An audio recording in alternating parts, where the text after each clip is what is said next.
Hey, everybody. Thank you for joining us today. It's Thursday, and I'm joined alongside by Nick Mancini, Trade the Chain Chief Community Officer and Director of Research and Senior Crypto Analyst. Well, and just about everything else analyst at this point, CJ and Monty from Market Rebellion. As you can see, we've broadened the show and what we talk about this time around, and that's because you have to diversify and you have to think about what's coming next.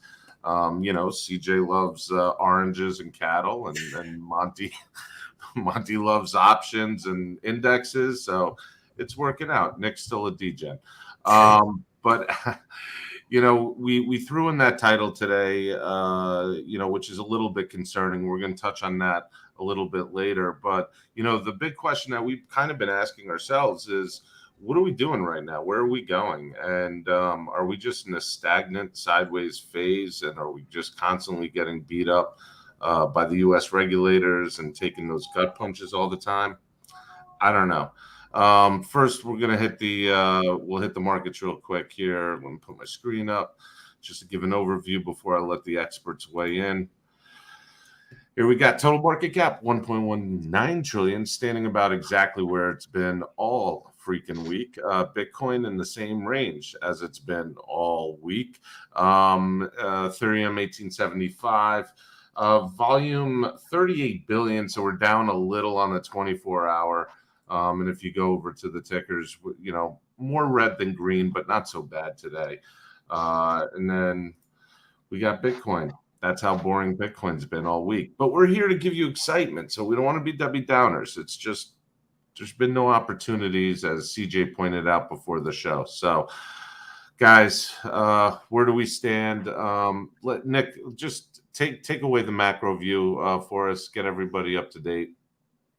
Yeah, so an interesting conversation that I saw yesterday on Twitter was a lot of the influencers were tweeting about sentiment and how they're just basing it off of the big account, the 100K, 500K tweets, whether they're bullish or bearish, and that's how they're looking at sentiment. And their assumption was, it was, looked a little bit iffy and unable to kind of decipher where the feelings were. So we started tweeting a little bit about the Bitcoin sentiment chart yesterday, and the feelings are still reflected 24 hours later. Sentiment is neutral, people. So whether or not you see, a big $1 million or 1 million follower account bull post, or you see a similar account bear post, everybody's pretty much, on the same fence right now. Nobody knows where to go in terms of directionality. They're just trading inside this very tight range. So that's very much something to kind of consider for the overarching sentiment on the market. We are kind of flatlined, not only in price action, but also in sentiment. So the big picture for me is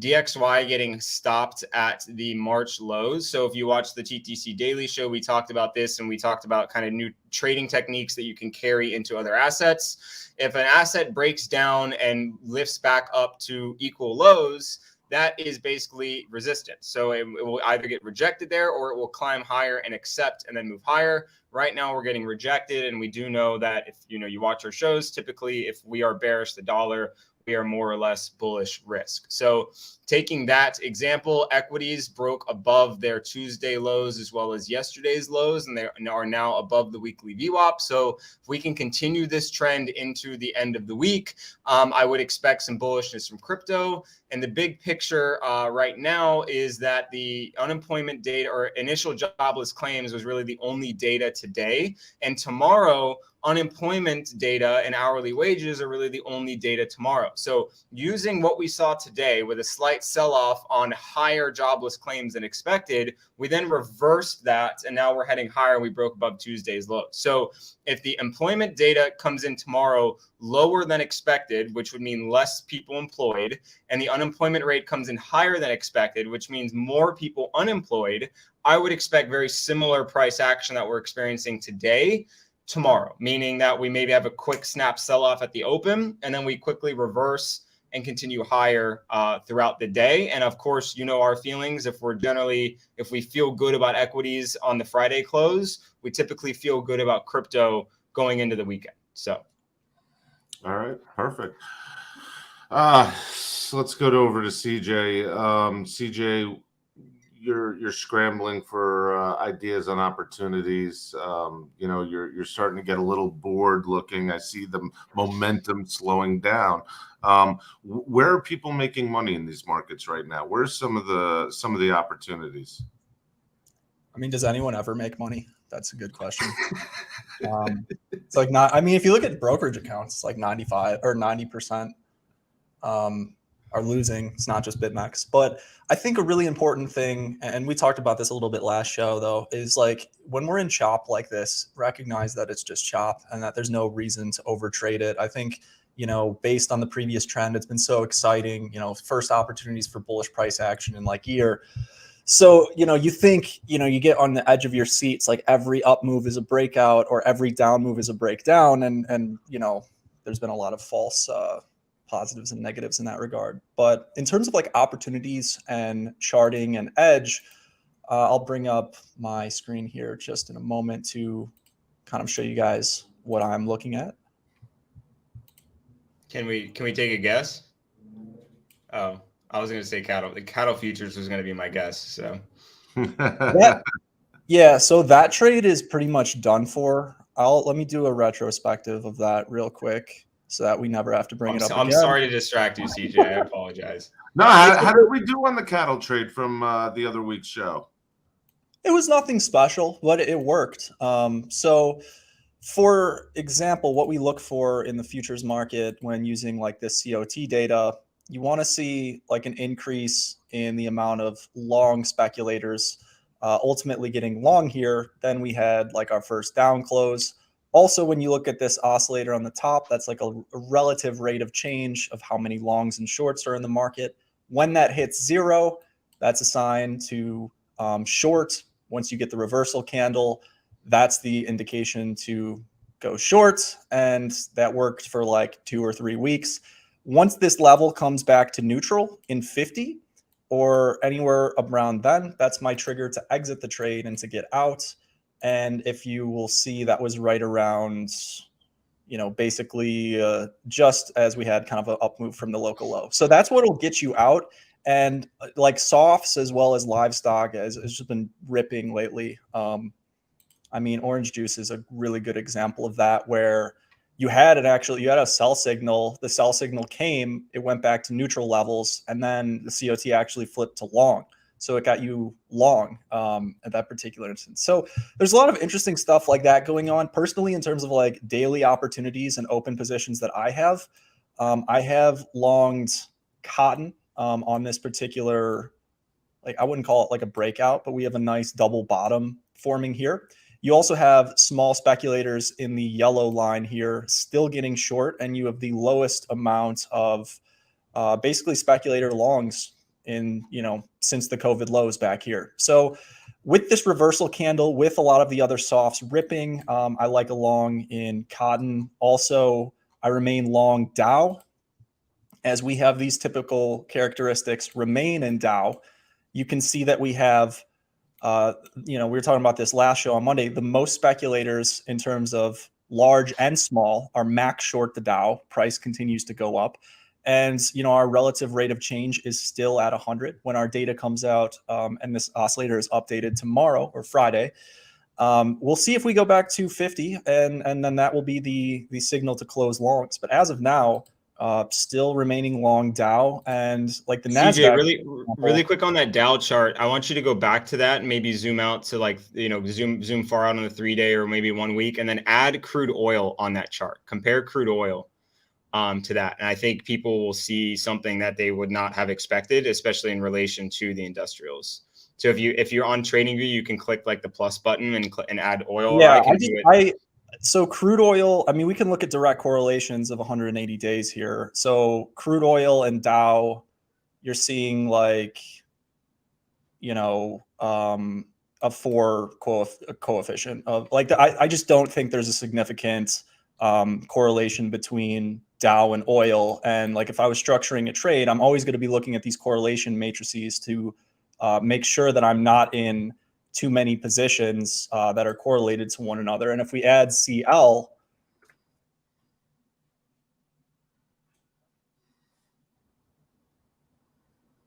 do the new price scale should work.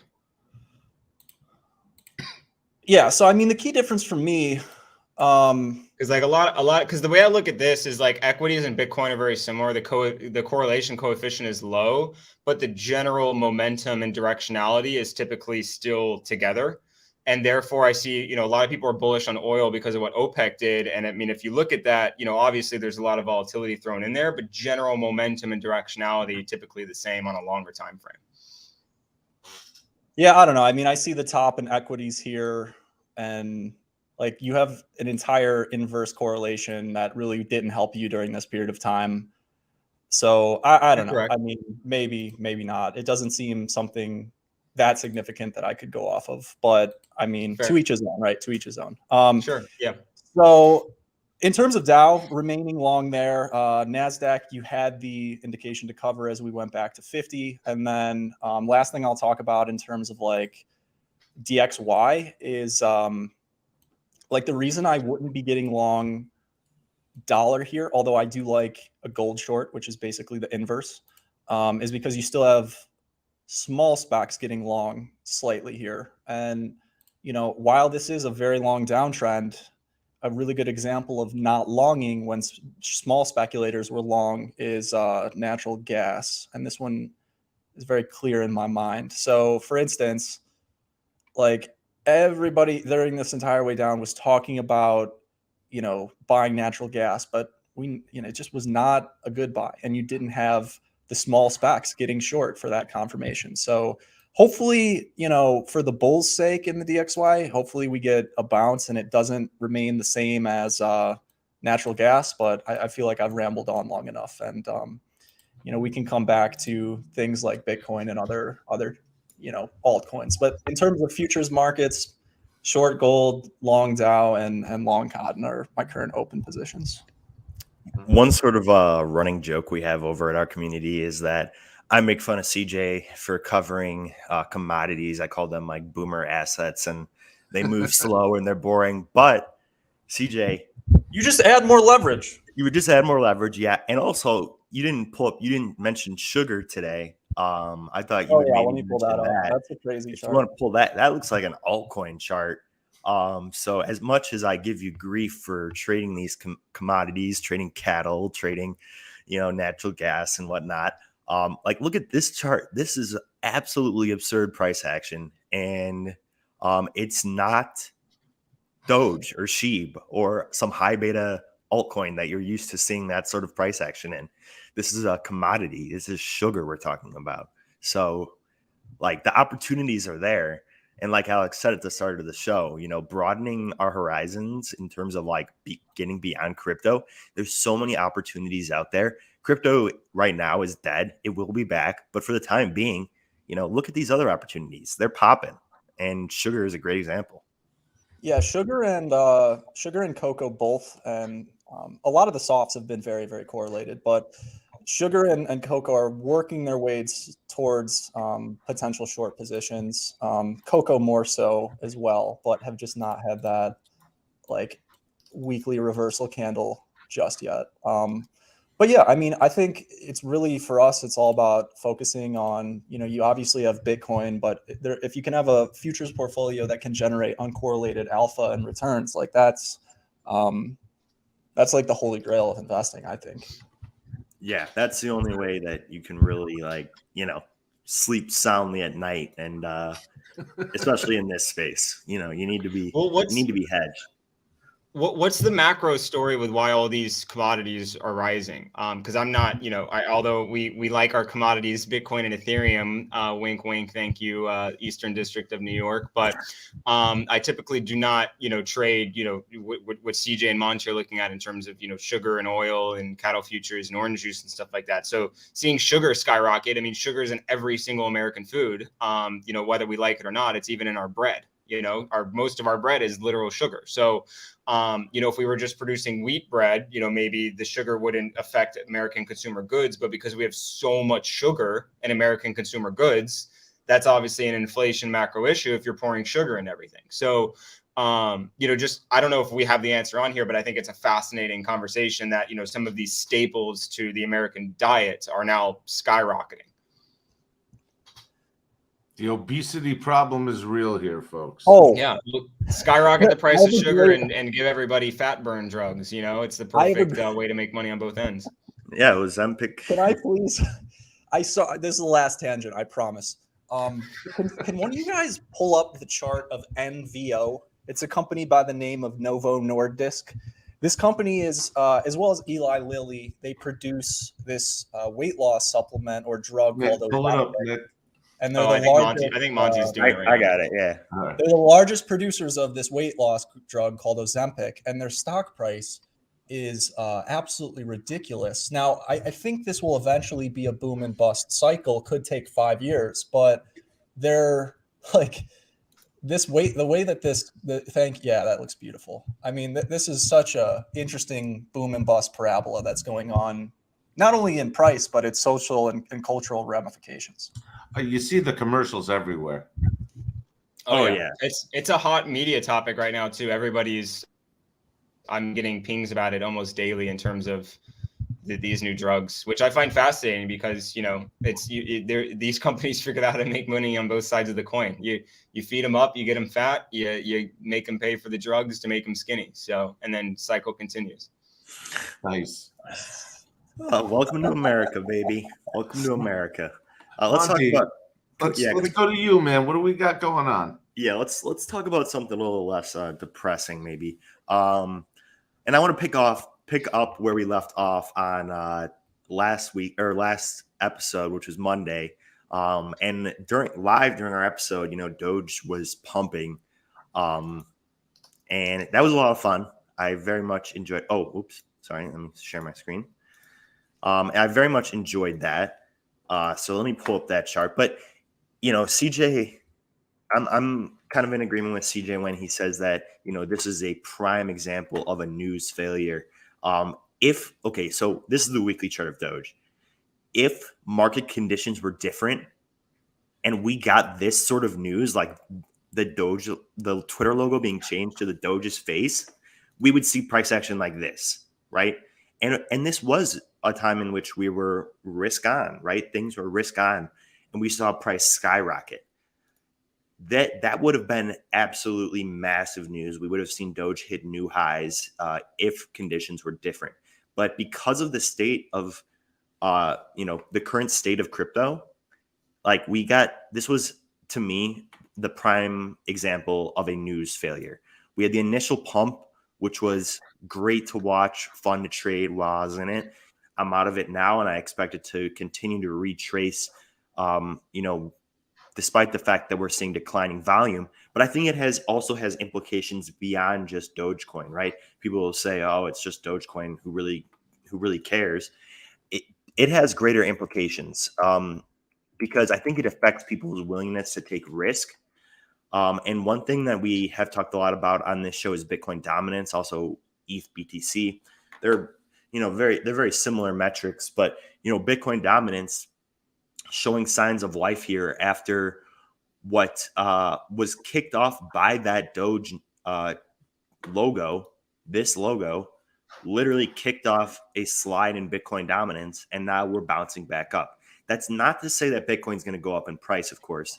Bitcoin dominance is just the total percentage of the crypto market cap comprised of Bitcoin at any given time.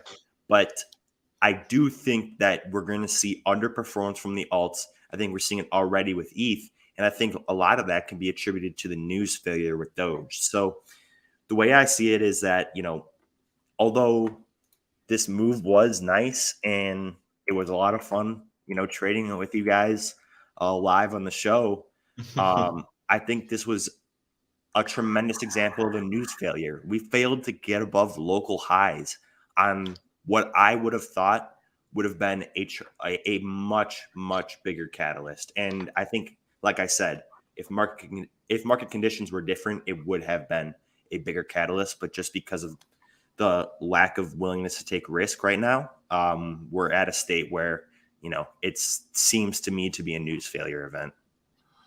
I'm just surprised the logo's still up there, to be honest with you. It is shocking that it's still up. Yeah, I don't know what his plans are or anything, but Well, I think just to kind of, I do agree with Monty, and I think CJ does feel similar. Just to kind of take a slight contrarian take and show, what I would be looking for out of possible strength, because I do think the market's prerogative is to mess with us as much as possible right now. And Monty is 100% correct. Alts are looking weaker compared to Bitcoin, and I'll pull up the ETH BTC chart and just kind of show that is we are at risk of a deviation above this. So I'll zoom out on the daily because this gives you better perspective. This is obviously the downtrend. Downtrend's lining up with the 1-day estimated 200 moving average, and we obviously are forming what traders are expecting to be a deviation from the low end, way back in July of 2022. So your natural resistance is obviously both the estimated 200 moving average as well as obviously the trend. And if we break back below the 0.065 level, then you're obviously deviating back lower and very likely to succumb to this giant gap below. So that's definitely something to watch for if you are bullish alts or bearish alts, is this is going to kind of support your thesis. And Monty and I have kind of been going back and forth on the show a lot in relation to ETH BTC for that kind of outlook. So just on the Doge perspective, obviously if BTC declines, I would very much agree with Monty that your shorts on Doge are probably very safe. But the one thing, the market has been moving in a very, very technical perspective, or very, very technical way as of recently, and we are hovering above where you would expect the bounce to occur for any pump on an altcoin, which is the 3.8 fib or the 6.18 fib, depending on how you draw it. Sometimes I mess it up, but we're going north here. So it's the 3.82 fib. So if we can hold this level and get back above the VWAP, which also coincides with the 6.18 fib, then your bull trajectory changes, and now you're kind of getting a little bit bullish, or your bear trajectory changes, and now you're getting a little bit bullish. So this is where you would expect a bounce if it were to occur. If we do bounce, it needs to break above the VWAP, else it'll just get rejected up here and get sent back lower. So things to watch out for if you are shorting Doge, because I do agree it is odd that we are selling off on that news. But the other thing is that the activity around Doge when we were pumping was because the whole everyone was excited, correct? Sentiment was much better, but there was also a lot more catalyst to support something like this. There was way more traders, there was way more activity, there was way more participants kind of trying to push Doge forward. Right now, it's really only Elon, and a Doge logo doesn't really do anything for Doge. A Doge payments integration would probably, I think we'd see, that 2021 type of Doge trajectory. So something to watch out for depending on that kind of trade. But for now, Monty, I feel, is 100% correct. But we are on that kind of last leg where if you are looking for longs, this is where you would want them to hold. All right. On an interesting note, we're going to we'll get to the news article where I want to hear everybody's opinion a little bit. But just so you know, because I saw a comment in the comments here, Rollbit has their crypto futures back online. I'm just saying. License approved? Question mark. I don't know. Don't bring that up again. You're gonna get a strike on the YouTube channel for gambling. I'm not gambling on the YouTube channel, although I really want to. I think they use an algorithm with things you say, so don't use the word anymore. We call it parsley. No more parsley on the YouTube channel, okay? Should we sign language for the rest of the show? Guys, I want to bring up a really important, really important conversation starter here that bothers me. I've been highly negative of the of the U.S. regulators for the last 12 months really, but they seem to be coming after DeFi markets now. They say it's a threat to our national security, our U.S. security. They say it needs more regulation, needs more oversight. I think it's just a blatant excuse to hand more Wells notices out to DAOs and to DEXs. Much like what Sushi Swap and Mr. Gray, the CEO of Sushi Swap, received 2 weeks ago. We are full force in a chokehold right now. That's what the crypto bros say, and I believe it. Crypto chokehold 2.0 is happening right now. This is the latest. this is the most egregious, I believe, considering what DeFi is in nature. So I'd love to get your guys' opinions, and I don't want to go down to dark, unlit room here and have to take some antidepressants, but I mean, it is concerning, right? I talked a lot, so I'd love to hear Monty or CJ before I opine. I was just gonna say you better get the antidepressants or whatever's gonna make us feel better after this. You need something. I think I said this maybe a couple weeks back, but it's like some folks say don't fight the Fed. I mean, might as well not fight Gary Gensler, right? It's very difficult because you saw like what DeFi could have become in the United States, like a version of decentralized identity. You have your Ethereum naming service, that kind of becomes like a decentralized credit score.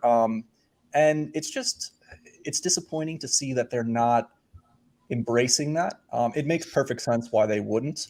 But now it feels like the government has kind of shown their hand to be unfavorable for crypto, or more specifically with DeFi. I don't know how it can't be good for Bitcoin, but I don't think Bitcoin's going to be hurt by, say, regulation as much as a lot of potential DeFi protocols and altcoins. So I don't know what the ramifications are in terms of like what it means for price or the industry. What I would assume is that if you're going to have a very significant suppression of adoption, it's just not going to be helpful for the industry in the next like 3 to 5 years. Now, bearish fundamentals don't mean that price can't go up because people still like to speculate, especially overseas and globally. Like, this is an international market. This isn't something that can only be traded 8 hours a day. So, you have international capital that's going to continue to flow in and out of the market. But with movements like this, I mean, it's just going to be more difficult for Westerners and the U.S. customers to be able to speculate, which is very sad. It's very sad from a crypto native perspective. Yeah, and that's exactly what I was going to say, is like, that's what makes me most upset about this news. Like, it feels like that they're just driving not only users but builders of ecosystems offshore. Like, we want these sort of companies being built onshore. Like, that's been the basis of our economy for the last 30 years, has been innovation and allowing innovation to occur here. By laying down these restrictions and saying that DeFi is a threat to national security, it makes them sound almost uninformed on exactly what blockchain technology is. And I think that is very concerning. So not only are we driving all this innovation offshore that would otherwise be happening here in our backyards and benefiting, and one day hopefully potentially benefiting, our US markets, are being driven abroad because of our regulators, one, lack of understanding of crypto, and two, their unwillingness or inability to provide any like real sense of clarity. It still feels like we got this like boot lingering over our head that's going to come smashing down at any second. And why would you want to start building a project here when you see headlines like this? You wouldn't. You would take it overseas, and that's what concerns me most. I mean, Bittrex, good example of this. Yeah, no, you guys are 100% correct. And I think also the context and the situation is key. So I don't know if everybody saw the news yesterday we shared with the TTC community, but Uniswap daily volume has been larger than Coinbase daily volume. And who's the US government using to offload their crypto? Coinbase. And who is the US government complaining about in this article? It's someone like Uniswap. So it's fascinating that literally the day that an article was released that DeFi is now starting to take over CeFi, at least in one lane, now the government is feeling threatened. So that's very interesting just in terms of when a rat or when an animal is backed into a corner, what do they do? And the animal of the US government has been backed into a corner many times, as Alex has pulled up in 2 different articles that I shared with him very recently. So if we move over to the first one, dating back to January 1st, 2001, the National Intelligence Council, which is governed by the CIA, released a report saying the internet threatened national security. What do we all use every day? What are we on right now? How are we communicating? The internet. So while they were correct in their warnings, did they sacrifice the internet just so that a few bad actors couldn't use the internet nefariously. No, they might as well get rid of cash too, because I'm sure a bunch of drug dealers right now are exchanging hands with cold hard cash that the US government can do nothing about and not track. So the second one is just recently TikTok. TikTok is now a national security threat because it's owned by China. Now, we can argue about the merits about this all day and night, but is TikTok banned? Is TikTok close to being banned? Is Congress making a decision on it? No. The animal is backed into a corner. The animal is getting loud because the animal doesn't like what's going on around it. So whether or not the animal bites or takes serious action, we have not seen that, but we have precedent prior. When the animal is scared, they yell very loudly, they bark, but they rarely bite. So we will see if they bite. But right now, precedent says they're just grandstanding, and I hope that is the case. And things may change with a new election cycle. So, well, let's discuss. I mean, how much control is the U.S. government planning on exerting over its citizens? I mean, really, at what point do we cross the line into, a different type of state? And I won't start naming off socialism and communism. This is getting we're going into like the end stages of modern capitalism. I feel like I'm about 3 months away from burning my passport and going off the grid.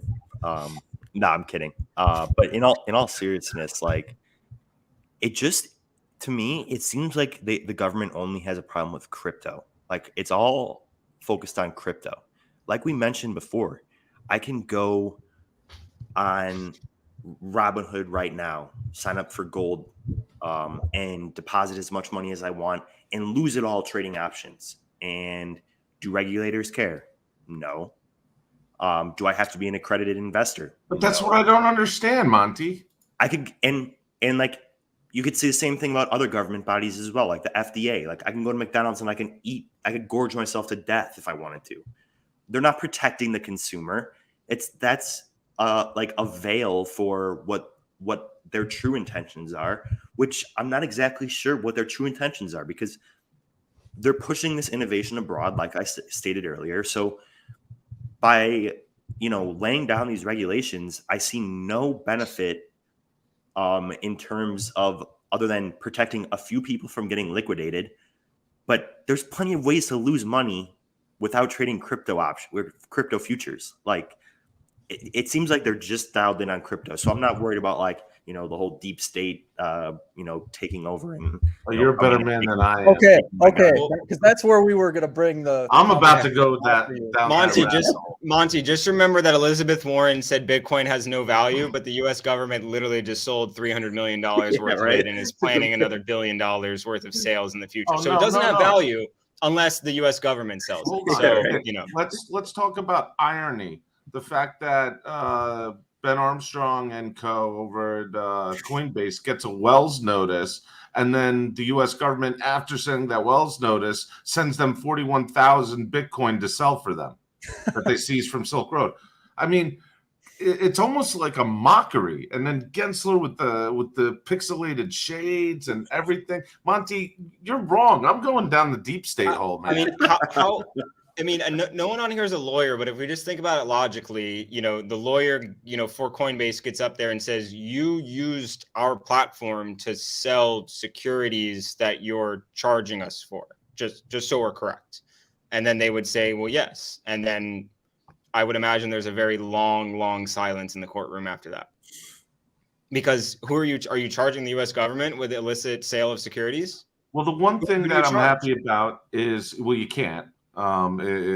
They can't be charged, but the one thing, which is, I know it's like copy trading Pelosi over there, but the one thing I do want to say is I like how the chief legal officer of Coinbase has gotten very vocal. And if you don't follow him. I don't have his account up. I can't tell you what it is, but it's really interesting when you push the bear too much. I mean, Coinbase is standing up for themselves. So, I mean, they're helping to fund the XRP lawsuit. Isn't that correct? Or not that? Is it the XRP one? I think so, yeah. Yeah. CJ, I know you got a lot on your mind right now. This is the most awake I've seen you all episode. Come on. I think I'll let you guys. I don't want to go too far down to something. But yeah, look, I mean, it's like, to me, it's just about maintaining. I'm not going to go down there, but He wants to so bad, Monty. I know. Oh, I can see it. Just say a look, couple of sentences. Come on.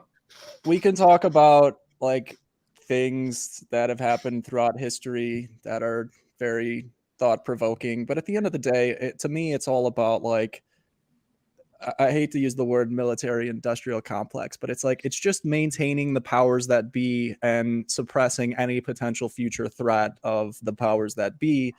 I don't even think crypto is really that much of a threat. Like, I always thought Bitcoin and Ethereum could coexist with the dollar and other things like that. But yeah, but unfortunately, CJ, anything that the government doesn't understand is a threat. So, and that's the other thing. It's like, doesn't oh, we're control. going to take them to court. Like, they own the courts. They run the courts. What are they going to do? Speaking about this, did you guys see the Tornado Cash response that Coin Center funded, which I thought was fascinating? I can't believe we didn't bring this up earlier. The tornado. Yeah, I know. I don't here. I'll see if I can find the tweet. I'm trying to think of where I posted it, but the arguments, because they list out the arguments in this very simplistic form, and they talk about how, if someone the way that the smart contract is written, nobody can control it, nobody can edit it, and you can't sanction software. So, and if it's decentralized, there's definitely ways you can poke holes in and out of it on either side. But I thought it was quite fascinating the way that they were talking about it in the freedom of speech perspective, because of the way code is speech and things like that. And if you can't control the code, then how responsible are you? It's quite fascinating. So let's not forget, 3 weeks. In 3 weeks, it'll be a year since what's his name from Tornado Cash was arrested. Wow. Yeah. I mean, fortunately, legislators don't make law, and the police don't actually prosecute. So, at least there's some checks and balances on that end, and it does seem the courts have been quite favorable towards the crypto argument for quite some time, considering Bitcoin and Ethereum are literal commodities by multiple court cases. Whether Gary Gensler wants to say what he does or not, it's already been ruled. You can overturn it, but it's already standing law. So, and obviously the XRP situation seems to be getting, very hairy. And if the SEC was close to winning, we feel like we probably would have heard some good news by now. It's been a 2-3 year legal battle. So I don't know. I am staying very hopeful, because I do believe that the way that everything is spun in terms of the courts now, it's probably going to continue in that direction. But I do, we're definitely going to see more barking. We're going to see more grandstanding. We're going to see more articles. We will see more lawsuits.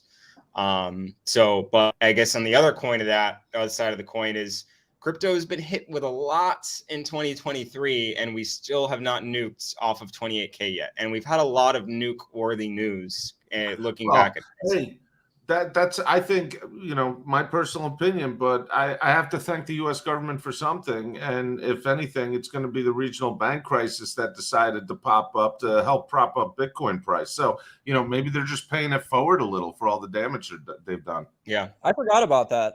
That's I forgot the banks were insolvent. That seemed like pretty big news, and then just nothing happened. Well, let's also remember the federal government also banned Bitcoin gold for a couple of years. You were literally not allowed to own gold, so that happened. It was overturned because it's not legal.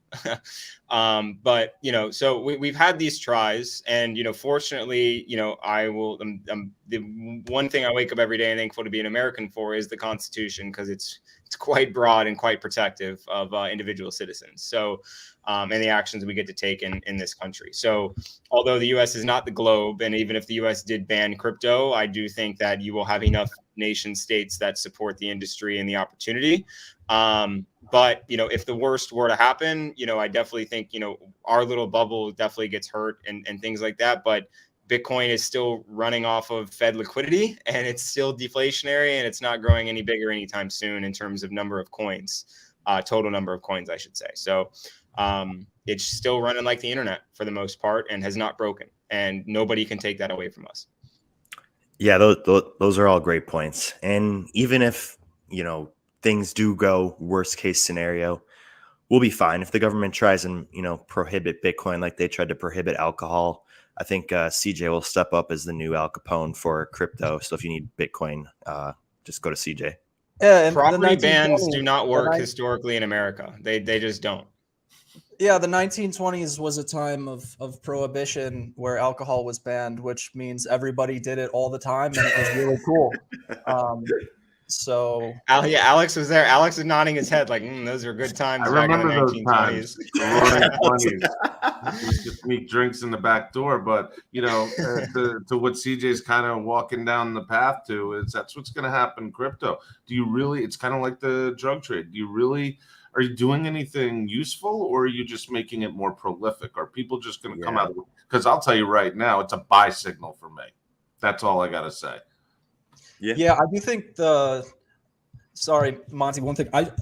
This is all good dialogue. I have no idea. And as a trader, I can't control any of this stuff. So I want to talk a little bit more about like actionable stuff in the phrase of like sell in May and go away and this whole echo bubble idea. What do you guys think about that? Do you think what do you think the potential top could be? Do you think that we're in a time limit? These echo bubbles typically last 3 months, like the one in 2019. Anybody want to take a stab at that? Yeah, I'll go first. I do think there's a time limit on how much more positive price action we have left in the equity markets. I think that the reason why we're seeing so much positive price action in the equity markets is because of the fact that because of the put call equity ratio and the fact that coming into the year, the economy was looking bad, the market was looking bad, everyone got overwhelmingly short, and as CJ's pointed out several times with his COT data, when a trade gets overcrowded, it tends to move in the opposite direction. So coming into the year, you had JP Morgan, BlackRock, Morgan Stanley, all publishing these reports saying that Q1 is going to be overwhelmingly bearish. That led to the retail trader piling in on the puts.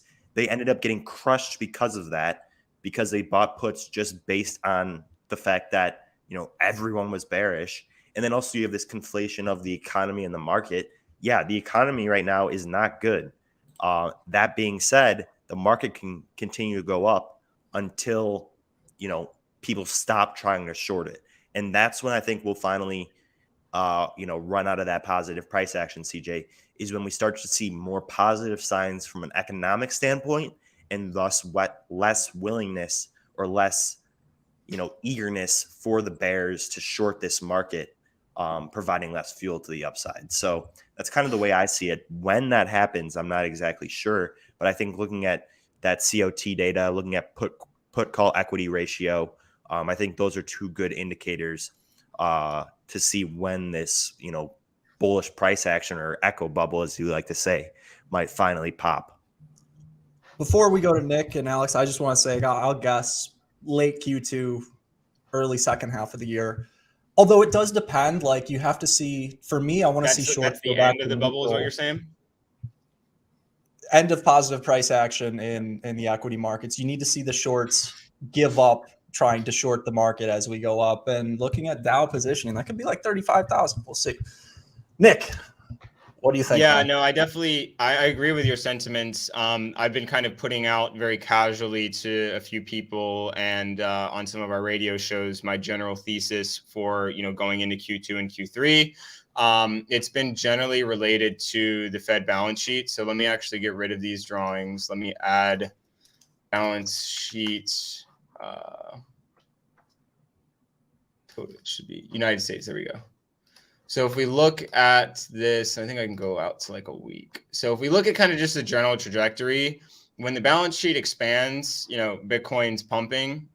And when the balance sheet contracts, Bitcoin is dumping. We don't have a million years of time for this. So take it with a grain of salt. But right now, the balance sheet's obviously rising. The balance sheet continues to rise. I am bullish into Q2. And my general thesis is that Jerome Powell is eventually going to top the federal funds rate. When he does that, he will continue the balance sheet rise. But once he starts to pull back on the federal funds rate, meaning decrease rates, I believe he will then start shrinking the balance sheet. And I think that will be timed around with what CJ said, which is late Q2, possibly, early Q3, could be a couple months or weeks into Q3. But I think that's when we'll pull off. And if I kind of just get rid of this, and bring back my drawings. If we look at the market structure comparatively, we made this lower low, higher high compared to August. So we haven't obviously broken May highs, but we did make a higher high comparatively for market structure. So in that case, you're leaning bullish until your market structure is broken, which it would be broken at 25K. So we can go down to 25K and still be bullish for, going into Q2 and Q3. That just because we break that, I've been saying bad things under 26.6, and I think that is when you start to worry. But 25K is really that magic line in the sand. If we deviate back through that, that's when I start getting worried. But we can drop, in my opinion, at least Bitcoin to 25K and still make it to 32K, possibly up to 38, 40K by, July or August. And that is obviously contingent on my thoughts around the balance sheet and Jerome Powell's actions. But if I was to kind of, try and make a 3 to 6 month swing trade, that's how I'm thinking. Yeah, I mean, we have a lot of variables, right? This year is a year unlike another throughout the crypto market, at least, and with equities. What's happening is we're seeing shorter intervals between volatility and different Fed actions. So I think the big thing is what Jerome Powell does, and I'd love some predictions on that, by the way, too. I mean, are we going 50 basis points next call and in May, and that's it for the year, or are we going to continue? I mean, I see some people calling for 5% rates. Well, terminal rates already above, or predicted terminal is above 5. And the Fed also reflected that. That's why we saw earlier in this week, that should have been big news if we didn't already have the prior context, because the terminal rate, I think, is around like 509 or 51, 52, something like that right now. So that would have definitely shocked the market 6 months ago, though, I'll tell you that. What are rates going to look like moving forward during the Fed meetings, right? So because we have an embarrassed Fed, that has lost control of inflation and now is trying to really curb back, and it's hard for them without getting more egg on their face. So, I mean, what does the rest of the year look like? Let's give predictions. What do interest rate hikes look like for the next 3 quarters?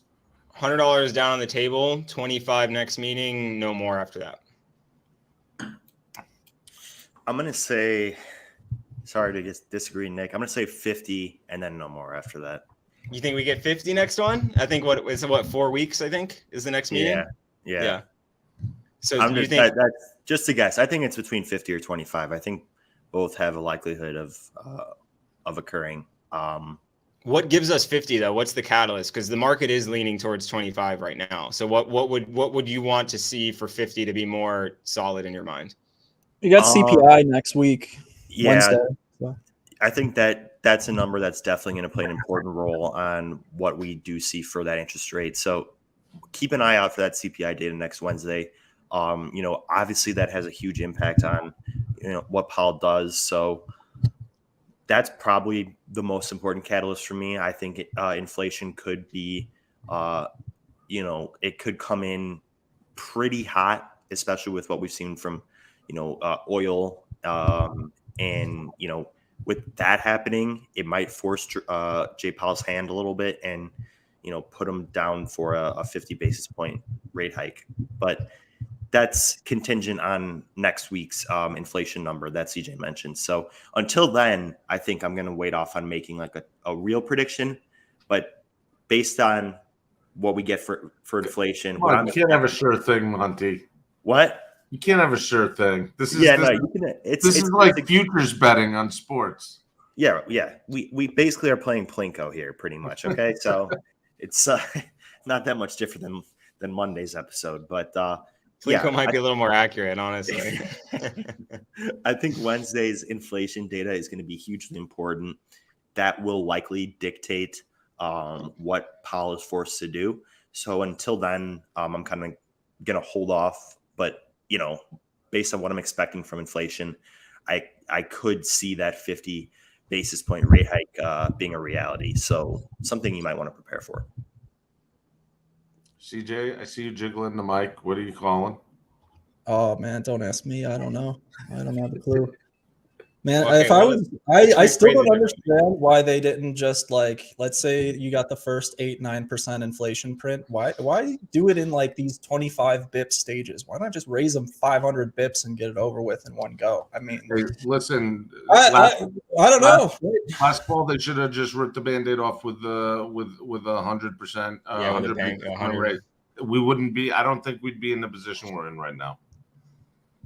Yeah. So But, sorry. Calling for 75 points at the end of the year. But yeah, I mean the big prints, and I mean if you've been tracking the markets, listening to us for a while, the big prints, obviously the Fed's focused on unemployment and inflation, so it's been unemployment data and also wage inflation has become more important, because if inflation goes down but wage inflation increases, it still increases inflationary pressures in the market. So small caveat there is kind of an added data point to watch, but then it's also CPI and PCE. And we know those are, those three are kind of the big buckets. And then the fourth is obviously the rate hike that comes on the heels of all of that data being released. So if the unemployment rate is rising and the inflation rate is falling, the Fed is happy because that is what they want to occur. So if the Fed is happy, then the market will likely react euphorically, which is in a bullish fashion. So that's the quick explanation on all of this data coming up. Great. Well, I mean, we've had a fun-filled episode. One thing I'd like to see circle back into the news headlines is, what the banking regulators have been doing for the last 4 weeks, because I love the way news items can get lost in the cycle, but I still believe we have some people standing on the ledge and no one's pointing the camera at them. So I want to figure out what's going on there before we kind of come to a definitive we're okay type scenario. Yeah, what are they going to do for KRE? I mean, literally, that's.